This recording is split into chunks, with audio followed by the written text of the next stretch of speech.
So the dryer's making a lot of squeaking noises as it's running, especially on startup. I'll show you what I'm going to attempt to do. Normally I just replace the wheels. Today I'm going to attempt to grease them, but I'll show you how I do that on this. This is a Whirlpool Cabrio dryer, but a lot can be similar with these. But I'll show you how I take that apart. So the first thing you're going to want to do is pull this out and remove those two screws right there and right there. And be very careful not to drop them down that thing. Now that I've got those two screws right here and here removed, I'll use my very specialty tool here and push in right here as I lift up on this top and right here. There's two tabs. Push in as you lift up, right there, there, and then this can tip up. As is always a good idea, unplug it while you do this. Once I get that tipped up, the next things I'm going to want to do is unplug this connector right here. Has a little tab I need to lift up on and pull apart. So maybe I'll use this butter knife and tab that up as I pull, or a knife or something, just to lift this up just barely as you pull it apart. And then I'm going to undo this screw right here, and on the other side this screw right here. Okay, now that I've got this unplugged and these two screws removed, I'm going to support this because this is going to try to fall as I pull the front out and pull it up. So there it is, tipped out, and then we'll see if this rests as I can show you how this comes out. I just lift up on it, wiggle it a little bit, and this whole front comes off.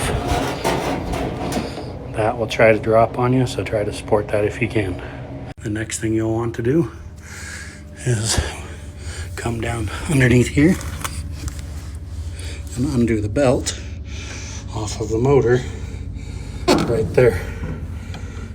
So while I take the tension off of this wheel, I'm going to slip it off of the motor right there,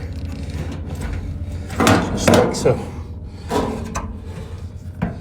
From there, you should be able to take this little drum out like that. You can move it out of the way. Now that the drum's out of the way, the problem is almost always these wheels right here, or the pulley wheel for the belt right here. So I'm going to pull those apart and put a little bit of grease on them. So the first thing you'll need to remove on this one is this ring right here.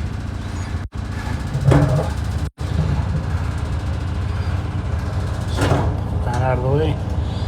Then we can pull this out of the way. And then next we got to remove this thing, which should not have been that easy to get off, but that's because it's broken. And then once I get this broken ring off, it shouldn't have been broken, pull it off. Next I can remove this wheel right here. See if I can do that without removing this whole shield that's going to take those two screws there.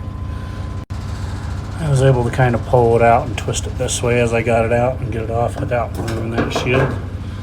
And now I'm going to take some grease and put it onto here, as well as clean all this off if I can, because all this stuff is going to just gum it up again fast. I'm not going to claim to be an expert on this stuff, but what I'm using and think what's probably best is some of this high temperature bearing grease. So I'm going to get just a little bit of it. Oh, that's plenty. And wipe it around onto this thing. Probably got plenty there, so I'll scrape the extra off here. And I'll maybe put a little bit inside this wheel.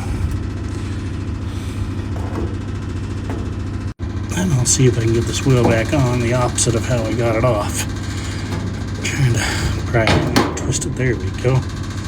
Okay, like so. Then I wish I had a new one of these to put back on. It's the biggest reason I like replacing them instead of just greasing them. But that should go on there. Then this, and lastly this thing. This thing's probably a good idea, especially how easy it was to get off, to flatten out a little bit before I press it back on, but we'll see how it holds. That might be okay. I actually decided I didn't like how tight that was, so I pulled it back off and then smashed it down here like so that it'll get a better grip back on here and hold it tighter.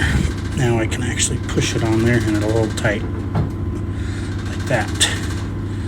Now that's not coming back off. Now we'll repeat the same thing on this one. Again, that should not come off that easy. It's broken, but we need to pull that off. Then we can pull this off. Hope we've got another ring there we can pull off first. Pull that one off. Now we can pull this off. And we'll put a little bit of grease on this one. Tap it around, rub it on, as well as get some inside the wheel here. Rub the extra off because I don't need that much. I'll try to clean up any of this hair or buildup that gets on there because that's just going to make it worse and squeak and go out again faster. So sometimes I'll just try to pull it off with my hands or get some pliers and pull off as much of that as I can while I'm in here. As you can see, I'm getting a lot of hair and I still haven't got all of it, but you'll have to work at this a little bit to get those. There, that looks a lot better to me. I'm going to re-grease that a little bit though. Then I'll put this wheel back on. Oh, that's much better. Then I'll put this ring back on here. Again, I wish it was not broken because it's supposed to hold better than this, but don't have a replacement, so we'll do that. Smash this flat again with the pliers.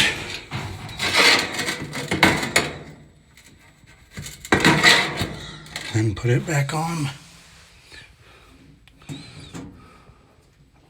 like so. This pulley wheel is a little trickier to grease because of the way it's designed, but I basically just tried to get some grease in this slot, and I'll try to get some on this side and then turn it and push it back and forth to get it in there. Okay, now I've got that wheel and that wheel and that wheel greased up. It's time to put it back together. It's always a good idea while you have it apart to vacuum up any lint, especially in a gas dryer. You don't want that to catch on fire or extra wear and tear. We'll start by putting the drum back in. I always put the belt roughly where it goes and then lift it up, slide it over those wheels onto that big ring. It's going to take two hands, so I'll have to take a step in the video here. Okay, so just like that, over those wheels and onto that big ring. Now this is going to be the trickiest part of it all, is getting this belt back on. You need to pull it through the pulley wheel on this side and around the motor right here to get that back on to the motor. Pull it through this side onto there. From there we can slide this face back on. You need to make sure that square there hooks onto these latches at the bottom here. Next you'll have to lift up the drum to go into that ring right there and get these tight. From there you'll plug this back in and put back on these two screws on each side. I always like when I get to this point to hand turn the drum slowly until that belt lines back up where it's supposed to be, to make sure it doesn't flip off once the motor jerks it.